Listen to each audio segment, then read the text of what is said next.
નમસ્કાર મિત્રો, સ્વાગત છે તમારું ગુજરાત ખબર ચેનલમાં। આપણે કરેલી આગાહી મુજબ આજે રાજ્યના કેટલાક વિસ્તારોમાં ભર શિયાળે માવઠું વરસ્યું છે। ખાસ કરીને વલસાડ જિલ્લાના વાતાવરણમાં પલટો આવ્યો છે। જોકે વલસાડ જિલ્લામાં બુધવારથી વાદળછાયું વાતાવરણ છવાયું હતું। આજે ખાસ કરીને ધરમપુરના અંતરિયાળ આવધા અને આસપાસના ગામો જેમ કે રાજપુરી, ગોરખડા અને મોહપુરી ગામોમાં કમોસમી વરસાદ વરસ્યો છે। આમ આજે ભર શિયાળે માવઠું વરસ્યું છે।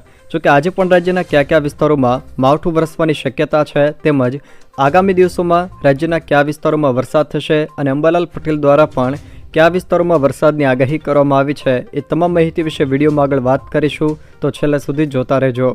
તે પહેલાં તમે અમારી ચેનલમાં નવા છો તો ચેનલને સબસ્ક્રાઈબ કરી લેજો, જેથી મારા આવનારા તમામ વિડીયોની માહિતી તમારા સુધી પહોંચી શકે।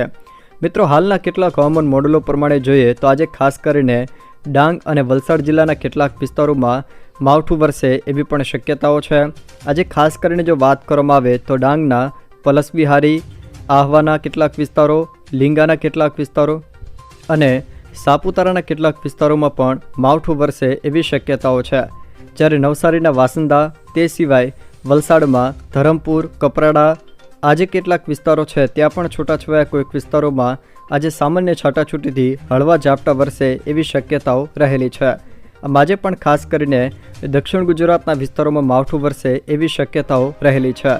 તે સિવાય જો મિત્રો વાત કરવામાં આવે તો ગુજરાતમાં ગાત્રો થીજવતી ઠંડી પડવાની હવામાન નિષ્ણાત અંબાલાલ પટેલે આગાહી કરી છે, સાથે જ માવઠાના એંધાણ પણ આપ્યા છે। હવામાન નિષ્ણાત અંબાલાલ પટેલે આગામી દિવસોમાં પણ માવઠાની આગાહી કરી છે। તેઓએ આગાહી કરતાં જણાવ્યું છે કે તારીખ 16થી લઈને 18 ડિસેમ્બર દરમિયાન ગુજરાતના વાતાવરણમાં મોટો પલટો આવવાની શક્યતા છે। જોકે 23 ડિસેમ્બર બાદ હાડ થીજવતી ઠંડી પડે તેવી શક્યતા છે, તો ડિસેમ્બરના અંતમાં કેટલાક વિસ્તારોમાં વરસાદી છાંટા પણ પડી શકે છે। દક્ષિણ ગુજરાત અને મધ્ય ગુજરાતના ભાગોમાં માવઠાની શક્યતા ડિસેમ્બર મહિનાના અંતમાં પણ તેમણે વ્યક્ત કરી છે। જોકે ખેડૂતોને પાક સંરક્ષણ માટે પહેલાં જ પગલાં લેવા તાકીદ કરવા માટે પણ અંબાલાલ પટેલ દ્વારા અત્યારથી જ સલાહ આપવામાં આવી છે। આમ આગામી દિવસોમાં પણ રાજ્યમાં માવઠું વરસે એવી શક્યતા અંબાલાલ પટેલ દ્વારા વ્યક્ત કરવામાં આવી છે। ખાસ કરીને ડિસેમ્બર મહિનાના ત્રીજા અઠવાડિયા અને ચોથા અઠવાડિયા દરમિયાન રાજ્યના કેટલાક છૂટાછવાયા વિસ્તારો જેમાં દક્ષિણ ગુજરાત અને મધ્ય ગુજરાતના છૂટાછવાયા વિસ્તારોમાં માવઠું પડવાની શક્યતા અંબાલાલ પટેલ દ્વારા વ્યક્ત કરવામાં આવી છે।